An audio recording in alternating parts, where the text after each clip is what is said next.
Om Jnanatimirandasya Jnananjana Shalakaya Chakshurunmilitam Mena Tasmai Shri Gurave Namaha Shri Chaitanya Manobishtam Sthapitam Mena Bhutale Swayam Rupa Kadamahyam Dadati Swapadantikam Vandeham Shri Gurun Shri Yuta Padakamalam Shri Gurun Vaishnavamscha Shri Rupam Sagrajatam Sagana Raghunathanvitam Tam Sajivam Sadvaitam Savadutam Parijana Sahitam Krishna Chaitanya Devam Shri Radha Krishna Padan Sagana Lalita Shri Vishakhanvitamscha He Krishna Paruna Sundho Dinabandho Jagatpate Gopesha Gopika Kanta Radha Kanta Namostute Tapta Kanchana Gaurangi Radhe Vrindavaneshwari Vrishabhanu Sute Devi Pranamami Haripriye Vanchakalpatarubhyascha कृपा सिन्धुभ्य एव च पतितानां पावनेभ्यो वैष्णवेभ्यो नमो नमः जय श्री कृष्ण चैतन्य प्रभु नित्यानंद श्री अद्वैत गदाधर श्रीवासादि गौर भक्त वृंद हरे Krishna Krishna Krishna Hare Hare Hare Ram Ram Ram Hare Hare. So we will continue in the 10th chapter of the second canto from the 14th shloka. So it says, Adidaivam Adhyatmam Adibhutam Iti Prabhu Ataikam Paurusham Viryam Tridad Vidyata Tachunu. Just hear from me how the potency of his lordship divided into three, called the controlling entity, the controlled entities, and the material bodies in the manner mentioned above. So how the Supreme Lord's energy is divided into these three things. So we saw that Adhyatmik is this one, the living entity, Adi Bhautik is the bodies, and then the Adi Daivik is the controlling deities, they are the demigods.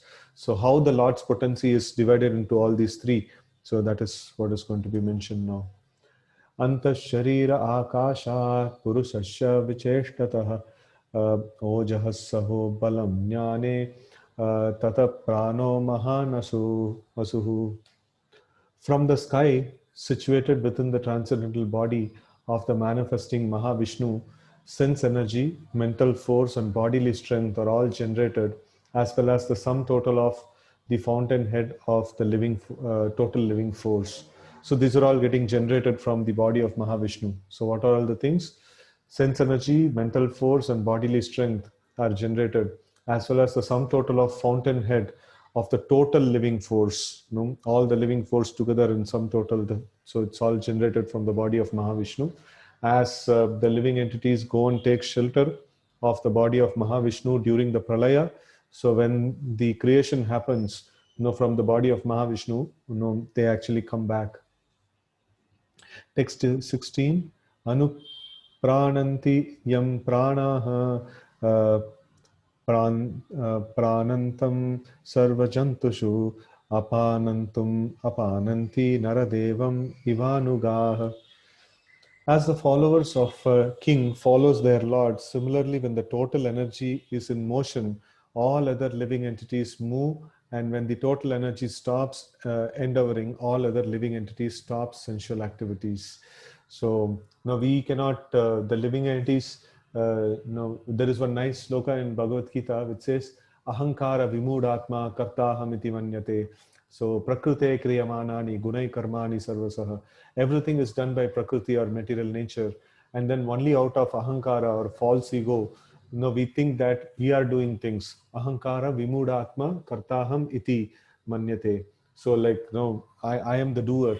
So that is like out of ignorance that we think that we are the doer.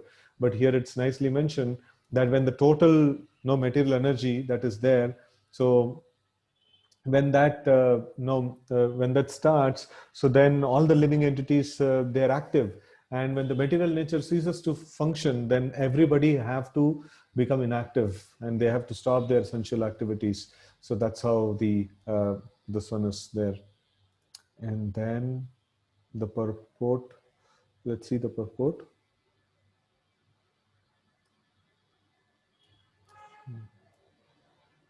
Okay. The individual living entities are completely dependent on the total energy of the Supreme Purusha. No one has independent existence, just as no electric lamp has independent effulgence. Each and every electrical instrument depends fully on the total powerhouse. The total powerhouse depends on the reservoir of water for generating electricity. Water depends on the clouds, and the clouds depends on the sun. The sun depends on creation, and the creation depends on the movement of the personality of Godhead. Okay, so how an electric lamp is lit and how the Supreme Lord is Sarva Karana Karanam for the electric lamp is nicely mentioned here, right? So thus the Supreme Personality of Godhead is the cause of all causes.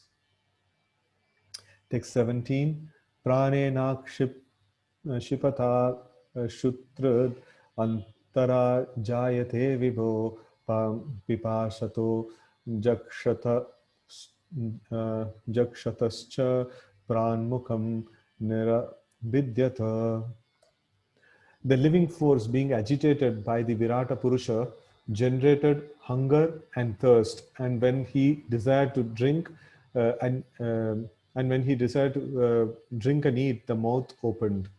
So this is like the creation of various, various things of this world, that will gradually proceed, from this description of Virata Purusha. So we saw the description of Virata Purusha somewhat in the beginning of second canto also. So this is a little more detail about that particular aspect here. It's mentioned. Purport. The process by which all living beings in the womb of the mother develop their sense organs and sense perception appears to follow the same principles in the case of Virata Purusha, the sum total of all living entities. Therefore, the supreme cause of all generation is not impersonal or without desire. The desires for all kinds of sense perception and sense organs exist in the supreme, and thus they take place in the individual person. So it is not that the Supreme Lord is senseless or without form or without desire. So like the Lord has desire, the Lord has various senses, and that is how we have our senses. And it is mentioned in the Bible that God has, man has been created in the image of God. So that's actually true. Srila Prabhupada also used to quote this thing. So we are created based on the Supreme Lord, and like whatever things we have, the Lord must have, and He have much more than what we have. So that is the like way we can actually understand the Lord.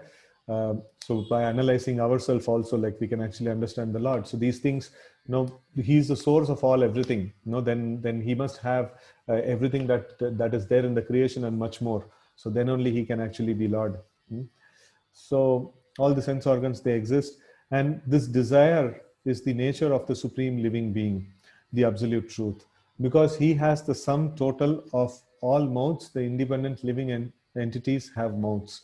Similarly, with all other senses and sense organs, here the mouth is the symbolic representation of all sense organs. For the same principle apply to others also. So in this way, like every so it is just mentioned about the mouth, but the same principle applies. So all the different senses actually are manifest by the desire of the Lord.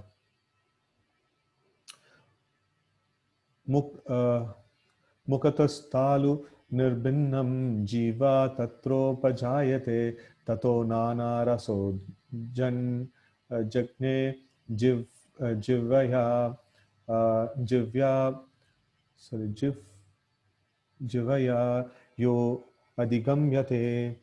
From the mouth, the palate became manifest, and thereupon the tongue was also generated. After this, all different tastes came into existence so that the tongue can relish them. Purport. This gradual process of evolution suggests the explanation of the controlling deities, Adi Daiva, because Varuna is the controlling deity of all relishable juices. Therefore, the mouth becomes the resting place for the tongue, which tastes all the different juices, of which the controlling deity is Varuna.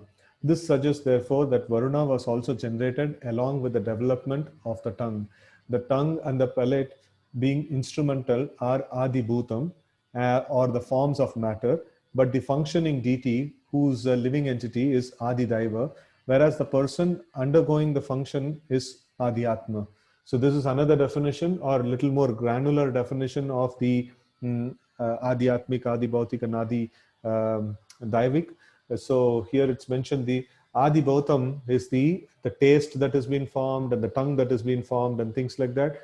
And then the Adi Daiva is the controlling deity who controls all the tastes in this entire creation. So that is Varuna Dev, right? So he is Adi Daiva. And then the Adi Atma is the person who's undergoing the function. So we taste, we put nice tasty eatables in the mouth, and then we can relish their taste. So it is because we have the tongue, the apparatus to taste, and we have the controlling deity, that is Varuna, who's controlling all these things, and then we as a person can experience this thing, right? Thus the three categories are also explained as to their birth after the opening of the mouth of Virata Purusha. The four principles mentioned in this verse serve to explain the three main principles, namely Adhyatma, Adidaiva, and Adibhauta, as explained before. Right? So the four principles that are mentioned is, from the mouth, the palate is manifested, and then thereupon the tongue was also generated, and after this, all the tastes come into existence. Right? So palate, tongue, and then the taste. So like initially the mouth is there. So from all these things we can actually understand these three things, that Adhyatma, Adidaiva, and Adibhauta. So Adibhautik is the Varuna, and Adidaiva is the tongue and the tasting juices and things like that. And then Adhyatma is the living entity who is tasting these different tastes. So in this way, we can actually understand how these three things are manifested by the energy of the Lord, right? Vivakshor mukato bhumno vahnir vyavrutam tayo jale chaitasya suchiram nirodha samajayata. When the Supreme desired to speak, speeches were vibrated from the mouth. Then the controlling deity fire was generated from the mouth. But when he was lying in the water, all these functions remained suspended. So now another set of Adhyatmik, Adidaivik, and Adi Bhautik we can see. So here the desire to speak was there in the Virata Purusha, and then the speeches, the various sounds actually came into existence, and along with the sounds, the controlling deity of the sound, that is the fire, that also got generated together. Right? So, but then before the creation started, all these things were suspended, and it was there in the personality of Mahavishnu. But then when creation started, so Mahavishnu unleashed all these things, and everything actually come out one by one. Purport: the particularity of the gradual development of the different senses is simultaneously supported by their controlling deities. It is to be understood, therefore, the activities of the sense organs are controlled by the will of the Supreme. The senses are, so to speak, offering a license for the conditioned souls who are to use them properly under the control of the controlling deity deputed by the Supreme Lord. One who violates such controlling regulations has to be punished by degeneration to the lower status of life. Consider, for example, the tongue and its controlling deity Varuna. The tongue is meant for eating, and men, animals, and birds each have their different tastes because of different licenses. The taste of human being and that of the swine or the pig are not on the same level. The controlling deity, however, awards or certifies a particular type of body when the particular living entity develops a taste in terms of different modes of nature. If the human being develops taste without discrimination and does not, as does the swine or just like the pig, then the controlling deity is certainly certified for the next term to award him the body of a swine. The swine accepts any foodstuffs, any kind of foodstuffs, including the stool, and a human being who has developed such indiscriminate taste must be prepared for a degraded life in the next life. Such a life is also God's grace, because the conditioned soul desired a body like that for perfectly tasting a particular type of foodstuff. If a man gets the body of a swine, it must be considered the grace of the Lord, because the Lord awards the facility.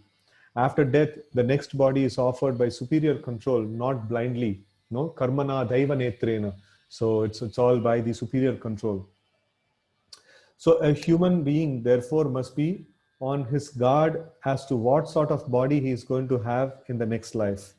An irresponsible life of indiscrimination is risky, and that is the declaration of all scriptures. So if we don't regard to the scriptures, the words of God, and then if we just act indiscriminately, so then accordingly we will get another body, right? So we will get animal body or a bird's body or no pig's body or whatever body, like no whatever kind of attachments we are actually developing. According to that, we will get different kinds of bodies. Text 20.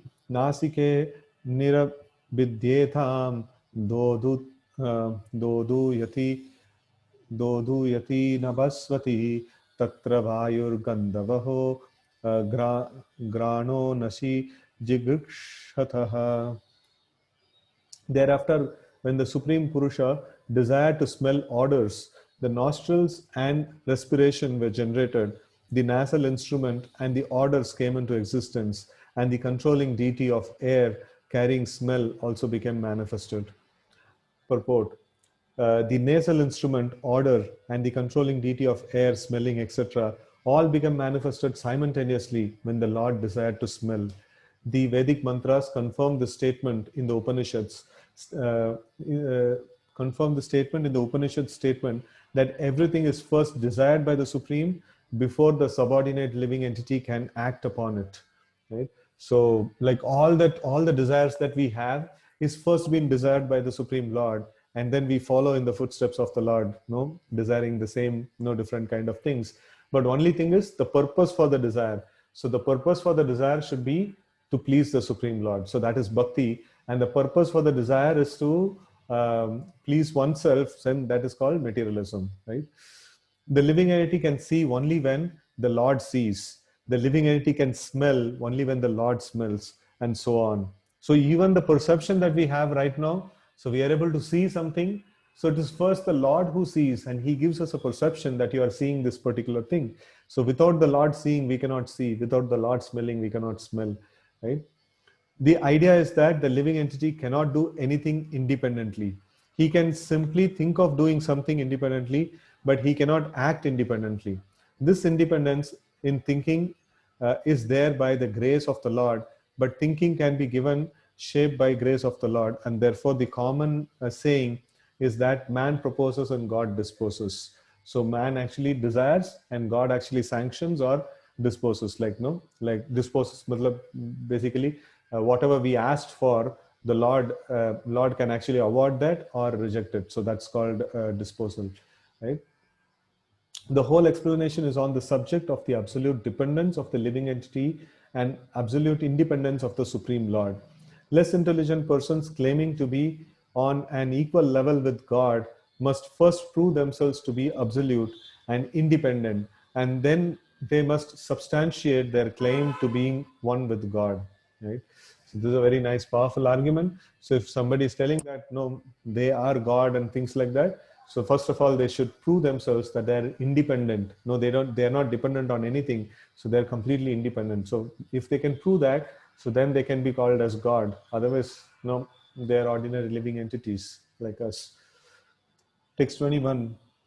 Yadatmani niralokam atmanam cha dirdakshataha nirbinne hi akshini tasya jyotish chakshur guna graha. Thus, when everything existed in darkness, the Lord desired to see Himself and all that was created. Then the eyes, the illuminating God, sun, the power of vision, and the object of sight all became manifested. Purport. The universe is by nature dense darkness, and therefore the total creation is called tamas or darkness. The whole of the material creation, in one sense, is called no tamas, no or darkness. Without the sun and moon, no, there is no light in the whole creation. Okay, so the night is the real feature of the universe, for then one cannot see anything, including oneself. The Lord, out of His causeless mercy, first desired to see Himself, and all the creation as well, and thus the sun became manifested. The power of vision for all living entities became possible, and the object of vision were also manifested. This means that the whole phenomenal world became visible after the creation of the sun, right? So without the sun, there is no this one, there is no vision that is there in this whole creation. Text 22. Bodhyamanasya rishibir atmanastad jigrikshatah karnau cha nirabhidyetham disha shrotam guna grahah. By development of the desire of the great sages to know, the ears, the power of hearing, the controlling deity of hearing, and the objects of hearing become manifested. The great sages desire to hear about the self, right? So this is the way of hearing that has started. As stated in Bhagavad Gita, by the advancement of knowledge, one should try to know the Supreme Lord, the summum bonum of everything. So here we see the original way in which the whole the process of hearing is started is no is started for the purpose of hearing about the Lord or hearing about the actual self. No, so that's the whole purpose of everything for that matter. Everything is created for the purpose of satisfaction of the Lord, and it should be used in the service of the Lord. So anytime we think that this particular thing is meant for my enjoyment, so then no, then immediately like that is not the purpose for which it is created, and then it will have its repercussions. Okay, knowledge does not mean knowledge only of the laws of nature or physical knowledge, which are working by direction of the Lord. The scientists are eager to hear about the physical laws working in the material nature. They are eager to hear through the medium of radio and television about things taking place far away from them on other planets. But they should know that the power of hearing and the instruments for hearing were given to them by the Lord for hearing about the self. Now, here we can make a note: the self, yes, is mentioned in the capital letters. So, capital letter self means like it is super self, that is the Supreme Lord. So, here it's further clarified. So, it is mentioned that now all this hearing instruments, everything is given now to for hearing about the self or about the Lord. Unfortunately, the power of hearing is misused in hearing the vibrations of mundane affairs. The great sages were interested in hearing about the Lord through Vedic knowledge and nothing more. That is the beginning of oral reception of knowledge. That's the beginning of sound and the knowledge. Everything came forward. Vastuno mrudu kat, kat, Kaఠిన్య Lagu Guru Oshanas Sitatam Jigrikshatas Tvannirbhinna Tasyam Roma Mahiruha Tatra Chantar Bahirvatas Tavacha Labda Gunovritaha. When there was a desire to perceive the physical characteristics of matter, such as softness, hardness, warmth, cold, lightness, and heaviness, the background of sensation, the skin pores, the hairs on the body, and their controlling deities, the trees, were generated. Within and outside the skin is a covering of air through which sense perception becomes prominent. So here we can see that various other things also are coming up. So the whole section actually gives us the idea of how the controlling deities and various sense perceptions and various sense organs and things like that are manifested, right? So let's see the purport here. The physical characteristics of matter, such as softness, are subjected to sense perception, and thus physical knowledge is a subject matter of touch sensation. One can measure the temperature of matter by touching with the hand, and one can measure the weight of an object by lifting it with the hand, and thus estimate its heaviness or lightness. The skin pores, and the hairs on the body are all independent with the touch sensation. The air blowing within and outside the skin is also an object of sense perception. This sense perception is also the source of knowledge, and therefore it is suggested here that the physical or psychological knowledge is subordinate to knowledge of self, as above mentioned. The knowledge of self can expand to knowledge of phenomena, but the physical knowledge cannot lead to knowledge of the self. If we have the knowledge of the Supreme Lord, so we can know everything about the entire creation. But if we know the knowledge about the creation, but we cannot deduce the Supreme Lord from the knowledge of creation, right? So Supreme Lord includes both matter and spirit, but matter doesn't include the Supreme Lord. Aham sarvasya prabhavo mattu sarvam pravartate. Like, no, not that. Um, I'm forgetting the other shloka. Um, anyway, so it's basically like the Lord, from Lord everything comes, and no, he is situated everywhere, and he, no, everything could be understood by understanding the Supreme Lord, but that's not the case vice versa. So we cannot understand the material things and then think that by derivation of material things I'll understand the Supreme Lord. That's not possible. Okay, there is, however, an intimate relation between the hairs on the body and the vegetation on the body of the earth. The vegetables are nourished for this, for the skin. The vegetables are nourished for the skin both as food and medicine, as stated in the third canto. Tvacham asya minirbhinnam vivashur drishnam. So, in this way, like the hairs in the body, like how it comes, in the same way, the vegetation in the it's considered to be the hairs in the body of the Virata Purusha. So the vegetation, in that sense, is like the hairs in the body of Virata Purusha, and they serve both as food and medicine, right? Hastau ruruhatustasya nana karma chikishaya tayostu balavan indra adanam ubayashrayam. Thereafter, when the Supreme Person desired to perform varieties of work, the two hands and their controlling strength and Indra, the demigod in heaven, became manifested as also the acts dependent on both the hands and the demigods and the demigod. So this, we can see that now there's another set of creation that's happening. The work, when the desire to perform work is there, so then the hands come into picture, and then the controlling deity's strength and Indra, the demigod in heaven, became manifested. So all these things, the motion or the work done is basically because of this manifestation. Purport: in every item, we can note with profit that the sense organ of the living entity are never independent at any stage. The Lord is known as the Lord of the senses, Rishikesha.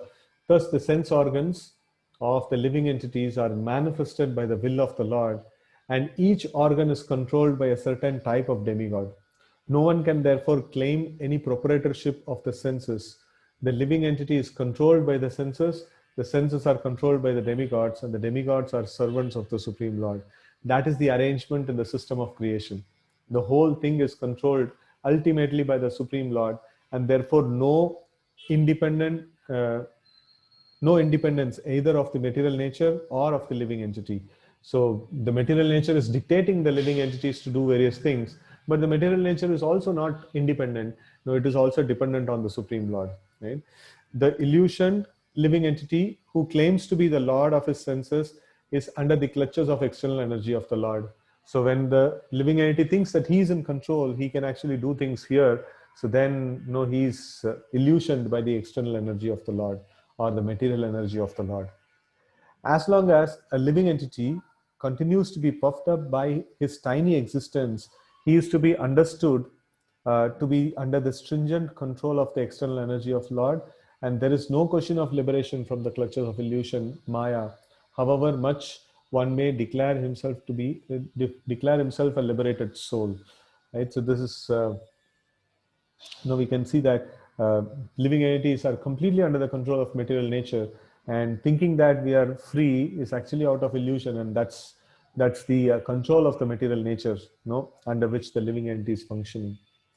So the moment he has spiritual desires to serve the Lord, that he gets by the association of devotees, and constantly having association with devotees, a person may develop strong desire to attain the Lord, and immediately this Maya or the illusion actually ceases, from that person. Text 25, Gatim Jigisata Pado Ruruhate Abhikhamikam Padbhayam Yajna Swayam Havyam Karma Bhikriyate Nrabihi. Thereupon, because of his desiring to control movement, his leg became manifested, and from the legs, the controlling deity named Vishnu was generated. By his personal supervision of this act, all varieties of human beings are busily engaged in dutiful occupational sacrifices. Mm. Superport. Every human being is engaged in his particular occupational duty, and such activities are visible as men go hither and thither. This is very prominently visible in big cities of the world. People are going all over the cities with great concern from one place to another. This movement is not limited only to the cities, but is also visible outside the cities from one place to another, or from one city to another, by different means of vehicles. When men are moving by cars and rails on the roads, by the subways within the earth, and by planes in the sky, or for the purpose of business success. But in all these movements, the real purpose is to earn wealth for comfortable life. For this comfortable life, the scientist is engaged, the artist is engaged, the engineer is engaged, the technician is engaged, all in different branches of human activity. But they do not know how to make the activities purposeful to fulfill the mission of human life.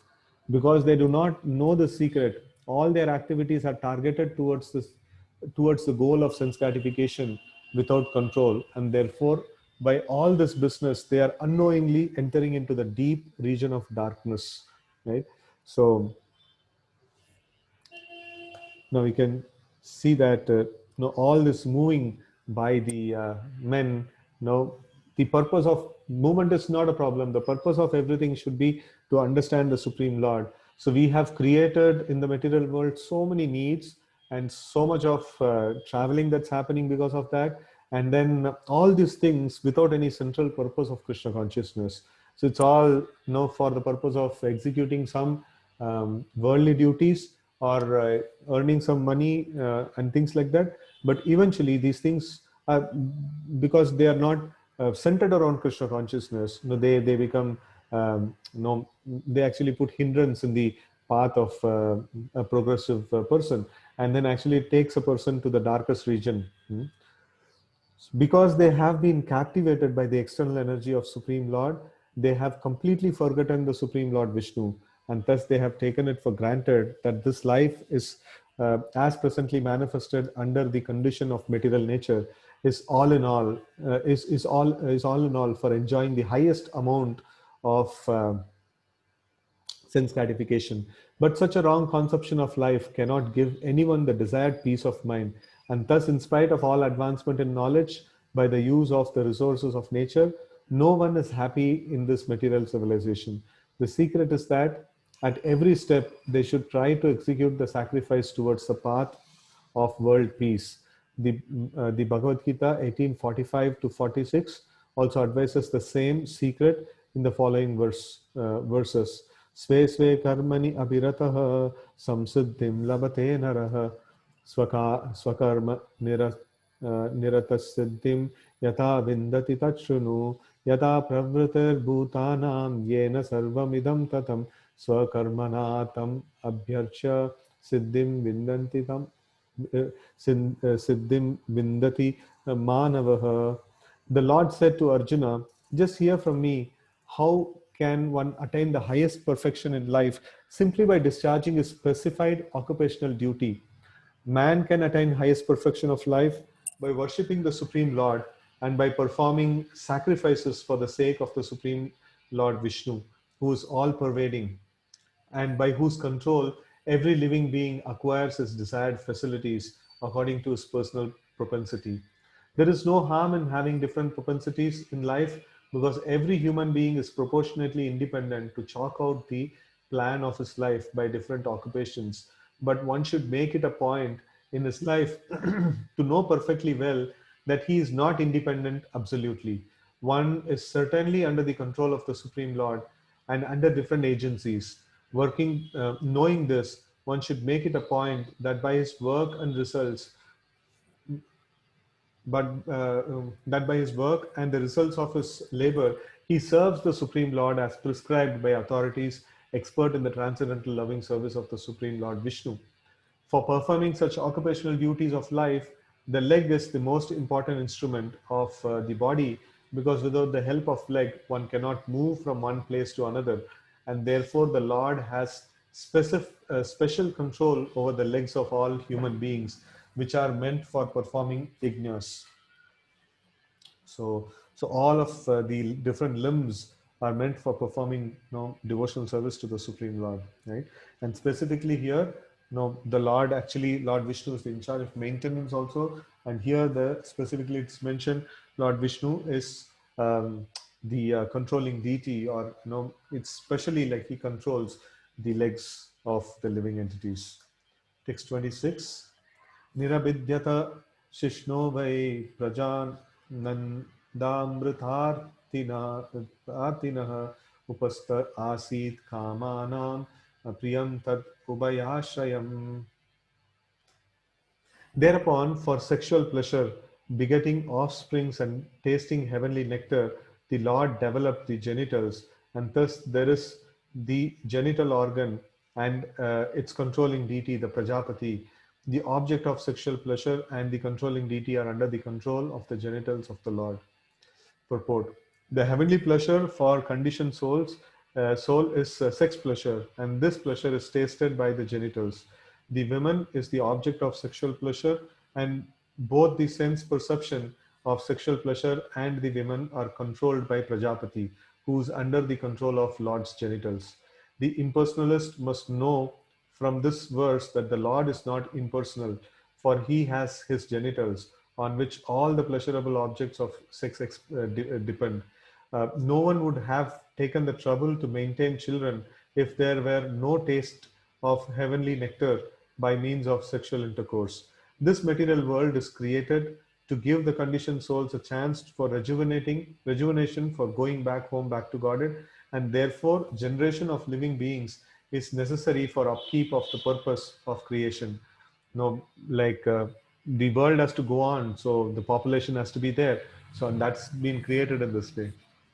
Sexual pleasure is an impetus for such action, and as such, one can even serve the Lord in this act of such sex pleasure.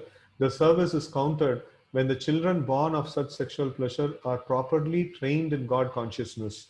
The whole idea of material creation is to revive the dormant God consciousness of the living entity.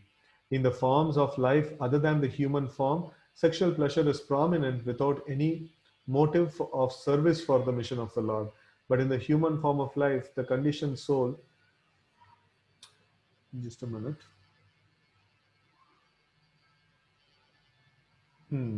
The whole idea of material creation is to revive the dormant God consciousness of the living entity. In forms, uh, in forms of life other than the human form, sexual pleasure is prominent without any motive of service for the mission of the Lord. But in human form of life, the conditioned soul can render service to the Lord by creating progeny suitable for the attainment of salvation. One can beget hundreds of children and enjoy the celestial pleasure of sexual intercourse, provided he is able to train the children in God consciousness. Otherwise, begetting children is on the level of the swines. Rather, the swine is more expert than the human beings, because the swine can beget a dozen piglets at a time, whereas the human being can give birth to only one at a time. So one should always remember that the genitals, sex pleasure, the women, and the offsprings are all related in the service of the Lord. And one who forgets this relationship in the service of the Supreme Lord becomes subjected to the threefold miseries of material existence by the laws of nature. Perception of sex pleasure is there even in the body of the dog, but there is no sense of God consciousness. The human form of life is distinct from that of dog by the perception of God consciousness. Okay, so this is the difference between dharmo hitesham adhiko vishesha dharmena hina pashudra samana. So it's the difference between the human life and the other lives. In human life, we can have God consciousness, and everything that is there, we can do it in connection to the the Supreme Lord. So having the Lord in the center and doing everything. So that's the whole purpose. Text 27. usushur datu malam निर्भिद्यत वैगुदं ततः पायुस्ततो mitra utsarga ubayashrayah. Thereafter, when he desired to evacuate the refuse of eatables, the evacuation hole, anus, and the sensory organs thereof developed along with the controlling deity Mitra. The sensory organ and the evacuating substance are both under the shelter of the controlling deity. Purport. Even in the matter of evacuating stool, the refuse is controlled. So how can the living entity claim to be independent? So we are dependent in every single aspect of our life.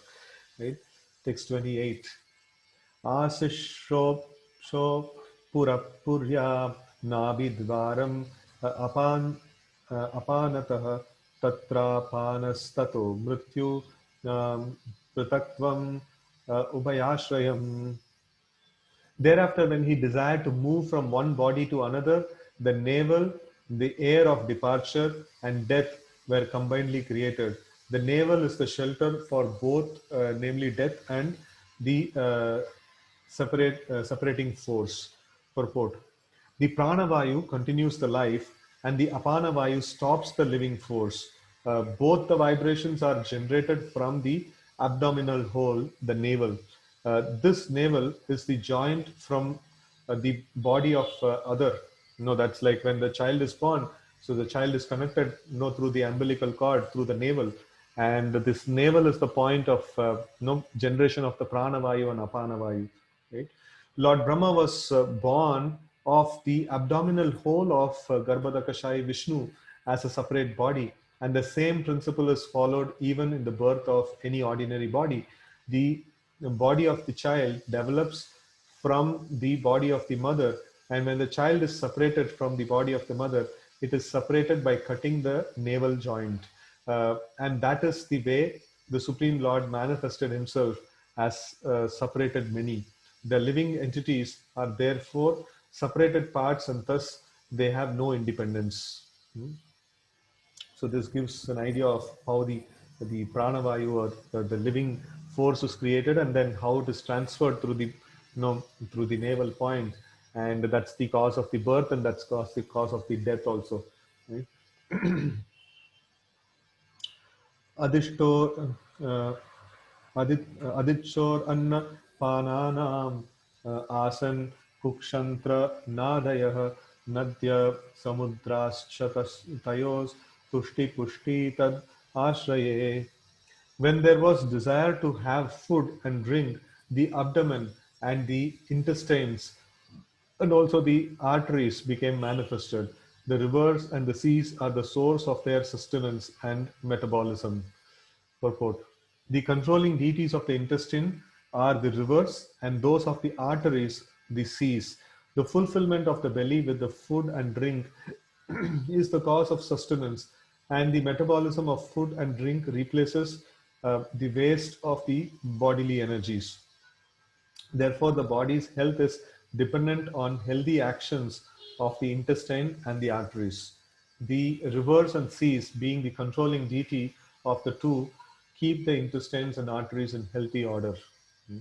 So now we see a direct correlation of the nature and the nature and our living, our peaceful living or healthy living in this body.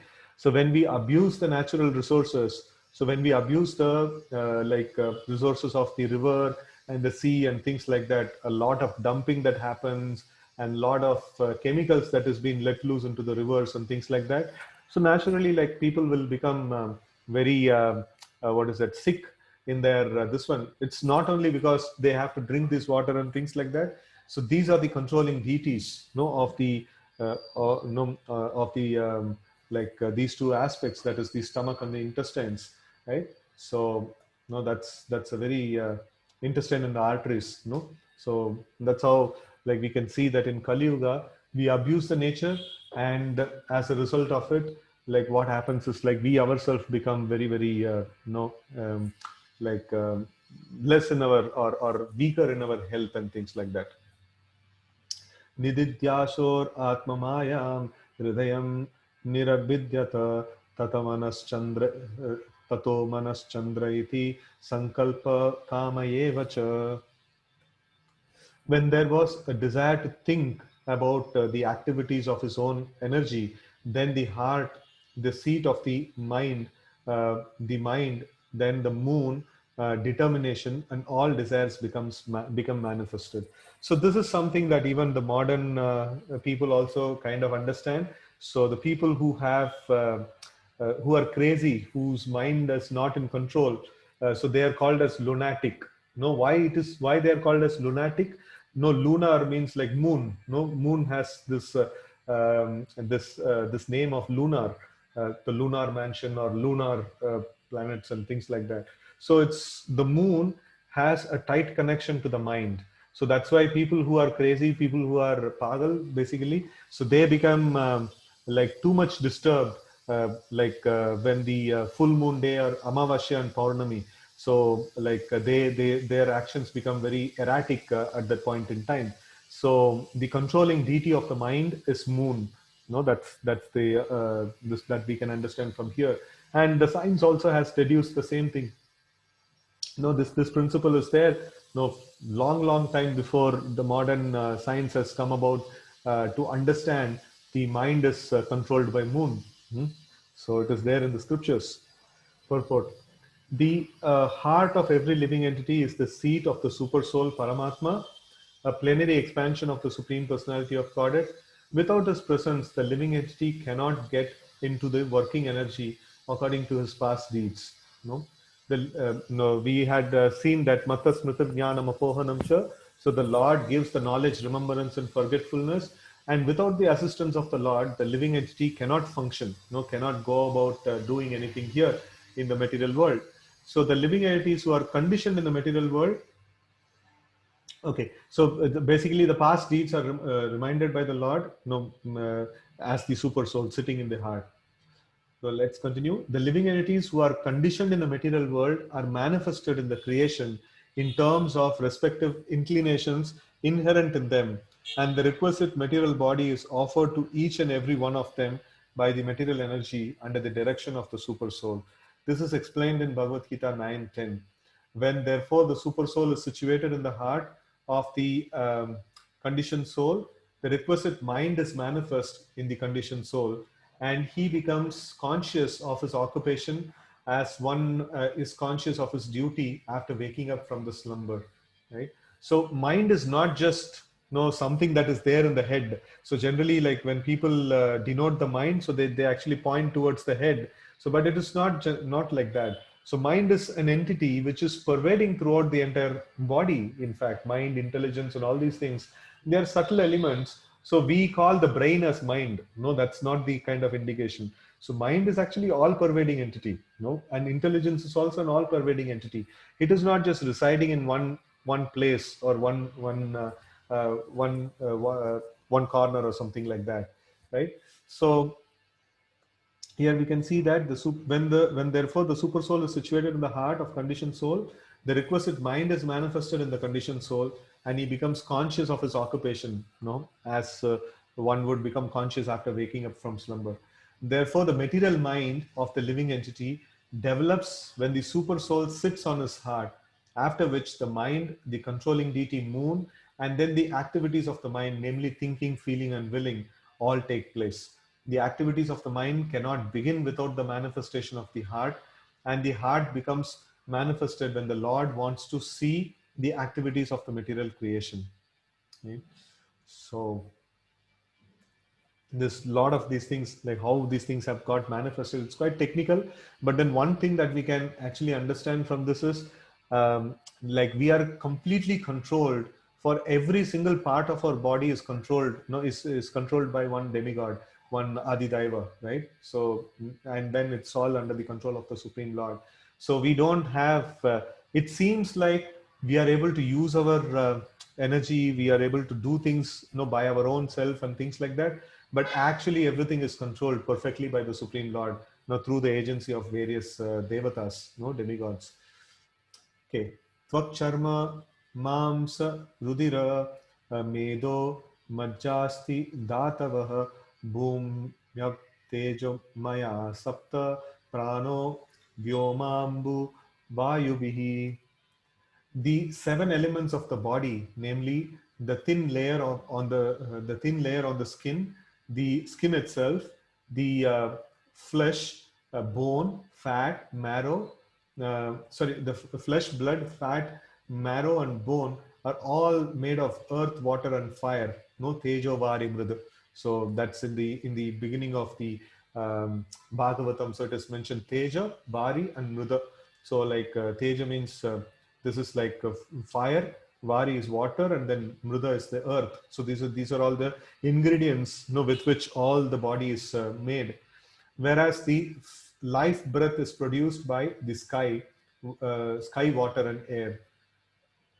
Sky, water, and air. So okay. So now let's see purport. The construction of the whole material world is prominently made by three elements, namely earth, water, and fire. So earth, water, and fire. But the living force is produced by sky, is produced by sky, air, and water. So water is the common element in both the gross and subtle forms of all material creation. And it should be noted herewith that due to necessity, water being most prominent in material creation is the principal element of all the five. The material body is thus an embodiment of the five elements, and the gross manifestation is perceived because of the three, namely earth, water, and fire. Sensation of touch are perceived due to the thin layer on the skin, and bone is as good as hard stone. The breathing air of life is produced of sky, air, and water, and therefore open air, regular bath, and ample space in which to live are favorable for healthy vitality. Fresh produce from earth like grains and vegetables, as well as fresh water and heat is good for upkeep of the gross body. It's very, very nice Ayurvedic principle is given here. Right? So it's very, very simple and a very nice Ayurvedic principle. If we know the source of our creation, then we can actually get in touch with the same kind of entities, and we can actually keep our health good. So I'll just read this thing again. So the breathing of air, air of life is produced of sky, air, and water. So now if we have a good space, good ambience and good space kind of a thing, so that kind of gives a good prana. It actually enhances the prana very well. And then regular bath, ample space, in which to live are favorable for healthy vitality. So sometimes people ask that, what's the point of taking regular bath and things like that. We have seen, there are certain classes of people like who don't take regular bath, or who don't take bath upon getting up early in the morning. So they just take bath as a very casual thing, and more than once they would not take bath. So actually, according to the Ayurvedic, and also according to the devotional this one, it is necessary that a person takes bath 3 times a day, in 3 sandhyas, like especially in the before the morning sandhya, and before the afternoon sandhya, and before the evening sandhya. So it is necessary that this is how the Vedic system used to be. So they used to take bath like that, and then they would decorate their body with tilak, marking the body with 12 different places, 13 different places. The tilak is marked, and then and then the Dikshit people, the people who are initiated, so they chant Gayatri. So all these things like taking regular bath, and then marking the body with tilak, and chanting the mantras, and these things actually enhance one's health and upkeep and things like that. So this actually enhances one's spiritual life, but then it has its effects on the health also. It is not that spiritual life is not doing anything for the health. In fact, the spiritual life is very, very conducive for a healthy living also, right? And then we know the gross body that we see is based on Teja, Vari, and Mrud, like the water, the earth, and then the this one, what is the third thing? Fire. So like here, Prabhupada is mentioning that fresh produce from the earth like grains, vegetables, as well as fresh water and heat is good for upkeep of gross body. So, if it is too much cold, no, it is not very good for the health. So it is no good sunshine is there. So a person can keep up good health, and fresh water is there, then he can actually keep up his good health. And then good produces directly from the ground, from the earth that is produced. No, that also nourishes the body, because that is the constituents of the body. No, that's the constituent of the gross body. No, that is these three things. Gayatri mantra for women is okay. No, like it's basically one has to take diksha. No, if we chant the Hare Krishna mantra like regularly, and 16 rounds regularly, then we can have the initiation by a bona fide spiritual master. So then after that, no, if further what is that? If further discipline is maintained, so then the second initiation, or the second initiation is offered. So that time the Gayatri mantra is given. So we cannot just take Gayatri mantra from a tape and start chanting and things like that. Gayatri mantra is not to be uttered loudly outside. No, Gayatri mantra is supposed to be chanted in dhyana. No, it should be chanted within the mind. And so in the Pancharatrika system, so women also can get Gayatri mantra, but then there is a process to get it. So we cannot just hear from any tape recorder or some YouTube and things like that. So that is offensive. No, we cannot do a Gayatri mantra like that. Okay, so we will stop here, and then we will continue our discussions tomorrow. Thank you very much for joining for this Bhagavatam discussion. Grantaraj Srimad Bhagavatam ki jai, Gaur Bhakta Vrinda ki jai, Srila Prabhupada ki jai. Hare Krishna.